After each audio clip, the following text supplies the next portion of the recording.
ladies and gentlemen. I'd like to thank you for joining me tonight. As I'm sure most of you have heard already, thanks to my lovely mother, I've decided to cut my trademark mullet after 14 months of growing.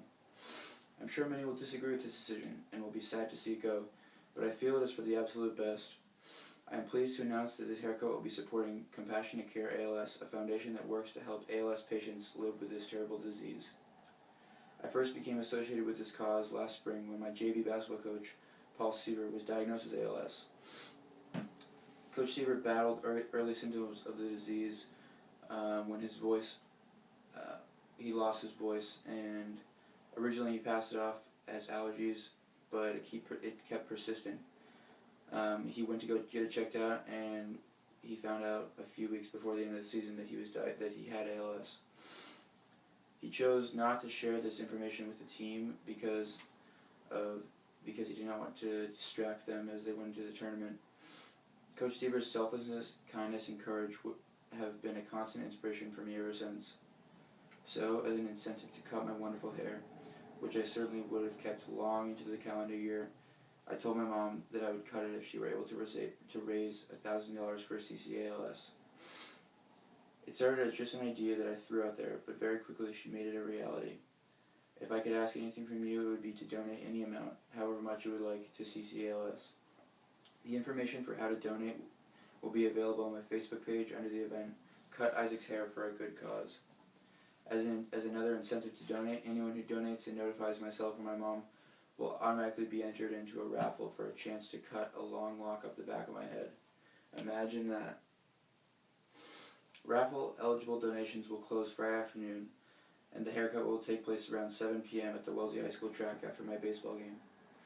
Now I'd like to give a little background on this radical haircut and express my thanks to certain inspirations and supporters. I've never been able to pinpoint one exact motive or inspiration for this haircut, but I sure can say that pro athletes like Patrick Kane and Jared Allen sport awesome mullets like I do. I definitely admired these awesome dudes and took note.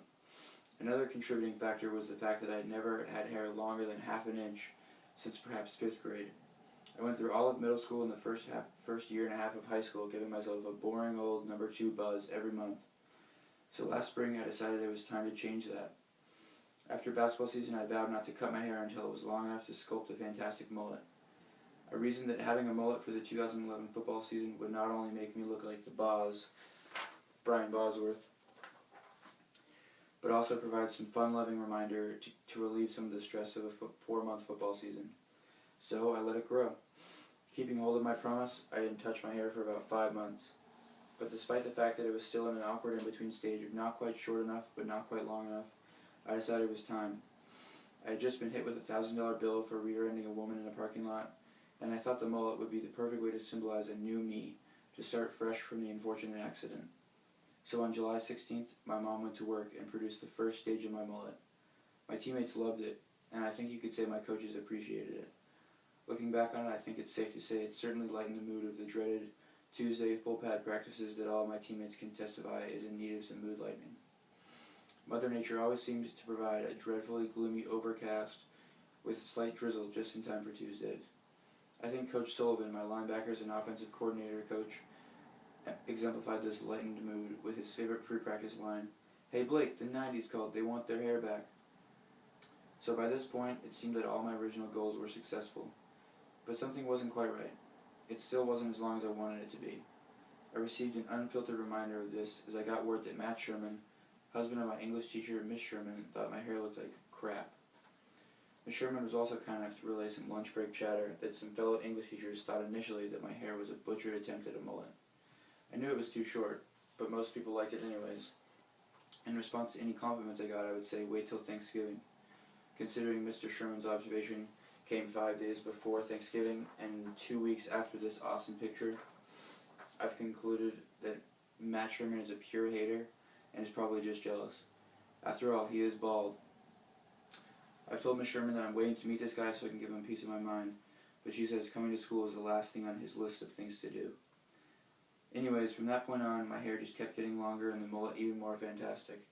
Due to post-season shoulder surgery, I was able to show it off at basketball games while I manned the water jug with Kyle Jacobs, a fellow post-shoulder surgery football player. Into the spring, I'd be lying if I told you the mullet was all awesomeness, though. By February, it was starting to get long enough that it was quite the nuisance to maintain.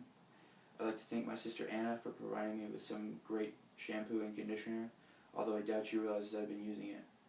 Also, had it not been for fellow basketball team managers Emily Fiskio and Megan Vogel, idea to wear my hair in a ponytail, I probably would have cut it a long, long time ago. It took some pride swallowing, but it meant the world for comfort. In conclusion of this press conference, I'd like to thank some specific parties for their role in the haircut journey.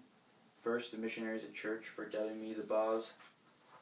Also, Clay Matthews for his spectacular mane of hair, as well as the mantra that he lives by, long hair, don't care, which in an unrelated project been expressed by one of my favorite musical groups, Radical Something.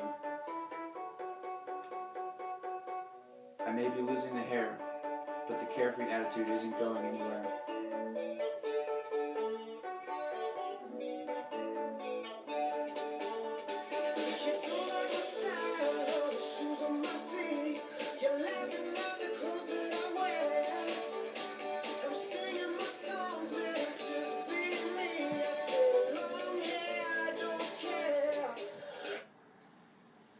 And of course, I need to thank the gang for admiring my cut, as well as everyone else that has ever complimented my hair. It felt awesome to have middle-aged women at church or random fans at the Bruins game tell me that they loved it. I'm gonna miss compliments like that. Anyways, thank you for coming out tonight, and I ask that you please consider a donation to CCALS. I'll see you guys Friday night.